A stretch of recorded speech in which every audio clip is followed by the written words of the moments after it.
Magandang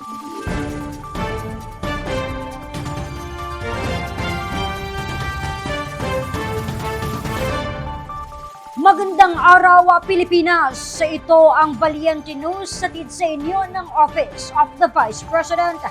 Tuloy-tuloy ang suporta ng OVP sa mga Pilipinong nais maging produktibo at magkaroon ng sariling negosyo sa pamamagitan ng programang Magnegosyo Taday. Narito ang report. Daan-daan na ang natulungan ng Magnegosyo Taday na isa sa maraming programa na sinimulan ni Vice President Inday Sara Duterte. Base sa datos, umabot sa 489 na mga individual at 16 na grupo na may mahigit 1,000 na aktibong miyembro ang naalalayan ng programa noong nakaraang taon. Nakaabot na rin ang programa sa ilang lugar sa Cagayan Valley at Cordillera Administrative Region, kabilang na sa Ifugao, Apayao, Nueva Vizcaya at sa Isabela. We received thousands of letters from groups all over the country expressing their desire to become recipients of the OVP flagship program, Magnegosyo Taday.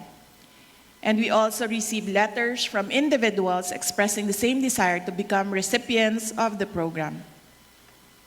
Naisip namin, ang pag-unlad ay nagsisimula sa desisyon ng isang individual na maging kapaki-pakinabang.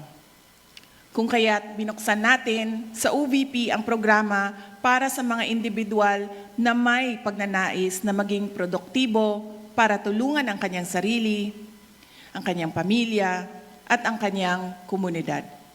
Ilan sa maraming natulungan ng programa ay ang mga kababaihan na tulad ni Carolina, ang coffee farmer na si Milagros, ang dating overseas Filipino worker at ngayon magsasaka na si Tatay Geraldo, at ang tuwali weaver na si Olivia na mula sa Cordillera Administrative Region.